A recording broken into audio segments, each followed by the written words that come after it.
Welcome back to Tanya in 5. The last few days we have been studying chapter 44.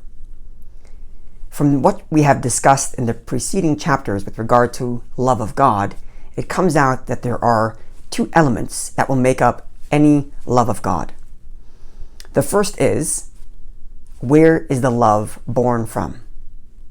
One, it could be born from the natural, intrinsic, existential love we all have for God.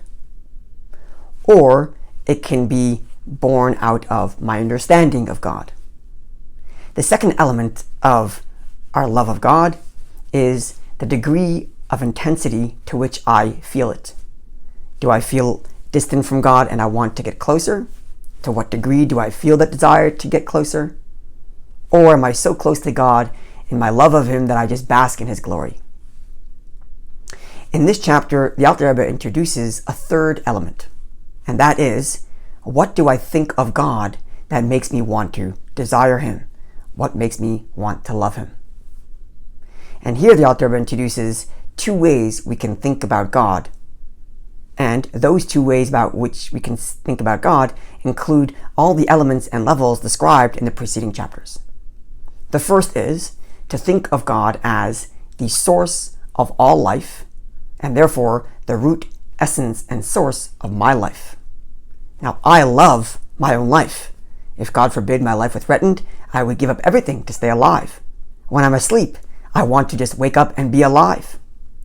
So when I consider and understand that in truth, the source of my life and the essence of my life is God, then I want to wake up from my sleep of detachment from Him and start to live a life of attachment to Him. The second way in which I can think about God is that God is our collective parent and my parent, my father individually. And just as it is that a son would do for their father more than that which they would do for themselves because of the love we all have for our parents, likewise, a Jew would do more for God than for himself.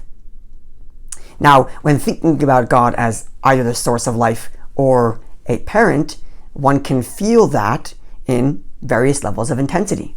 To what degree do I feel that God is my parent, and how much do I want to do for this parent? To what degree do I feel that God is the source of life, and how much do I want to do to be connected with that essential source of life? It also has both the elements of where love is born from. You see, this fact that we feel that God is the source of life and that God is our parent is naturally inborn in every Jew.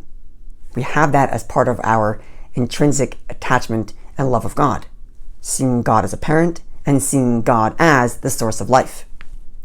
But if I wanted to not just think about that love because it exists within me, but to actually feel it in my heart, that requires great learning, understanding, and contemplation.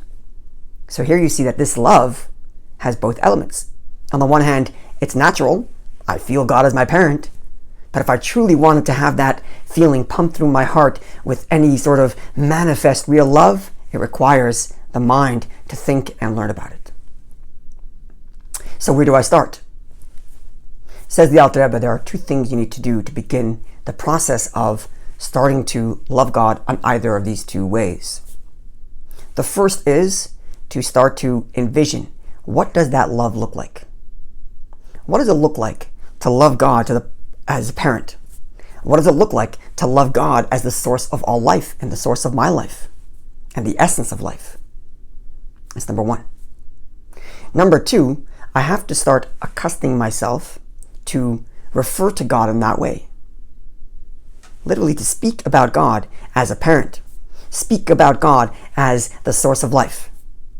If I envision that love in my mind, and I start to accustom myself to speak about God in that manner, and with that vision of God as my parent or the source of life, I then do mitzvahs with that vision, then slowly, I will start to actually feel it in my heart. Now, notwithstanding that all of this, concludes the Alter Rebbe of this chapter by saying that it's still important to understand the greatness of God and try as best we can to gain love from there. For two reasons. Number one, when a person loves God because they understand God, there's some passion there that doesn't exist when it's just the natural way about how I feel about God. And number two, just the very fact that I'm learning about God in and of itself is a way of developing a relationship with God by getting to know God. The takeaway from all of this is, it's not simply enough to say, I love God and therefore I do what he wants. It doesn't have any structure. It doesn't have any real meaning.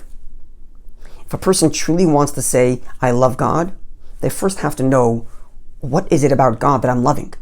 Have that vision for what does this love look like? What does it look like to love God as a parent? How would I live? What would I be feeling? What would I be saying? What would I be doing? How does it feel? What would it feel like to love God as the source and essence of life? How would I behave? How would I talk? And when I have that vision in my mind and I begin to live accordingly, then we can start to build a real love of God. Looking forward to seeing you when we conclude chapter 45.